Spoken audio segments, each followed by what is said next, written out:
अगर आपको लगता है कि दुख या मुसीबतें सिर्फ आप ही के जीवन में आती है, अगर आप मानते हैं कि मुसीबतें या गलत चीज सिर्फ आप ही के जीवन में होती है और आप इन मुसीबतों से परेशान हो गए हो, तो एक बार इस कहानी को जरूर सुन ले।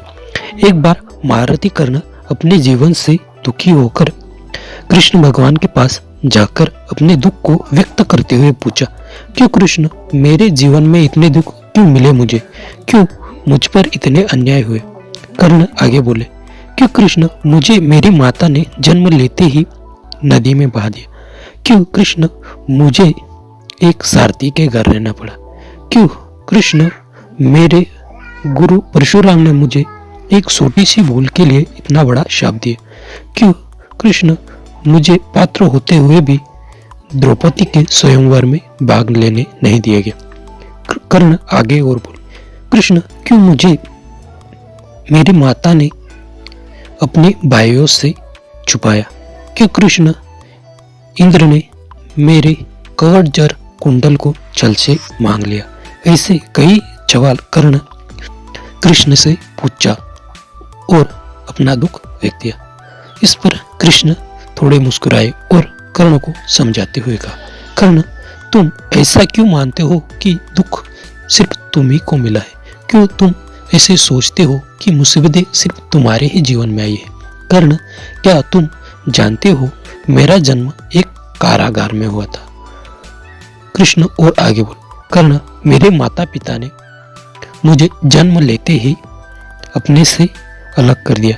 मेरे खुद के मामा ही मेरे प्राण के दुश्मन थे। कर्ण, मुझ पर उस वक्त हमले हुए थे जिस वक्त मैं चल या बोल नहीं पाता था। कर्ण, तुम्हारा बचपन एक सारथी के यहाँ कटा है। कर्ण, मेरा जन्म एक ग्वाले के यहाँ कटा जहाँ पे मैंने बेल और गायों को चारे। कर्ण, तुम शस्त्रों और रथों पे अपना जीवन काटा है और मैंने गायों के बीच। कर्ण, क्या तुम जानते हो मेरा विवाह उस स्त्री से भी नहीं हुआ जिससे मैं खुद से अधिक प्रेम करता हूँ, और कर्ण, तुम्हारा विवाह उस स्त्री से हुआ है जिससे तुम प्रेम करते थे।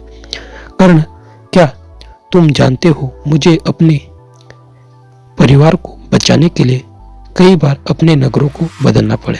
कर्ण, लोगों ने मुझे कायर कहा, लोगों ने मुझे अपमानित किया। कर्ण, मुसीबतें सभी के जीवन में, ये हम पर निर्भर होता है कि हम उन्हें किस तरह से लें।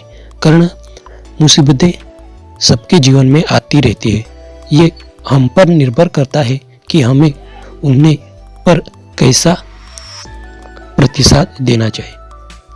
कर्ण, श्रेष्ठ पुरुष मुसीबतों से कभी डरता नहीं, वो सिर्फ अपने कर्मों पर ध्यान देता है।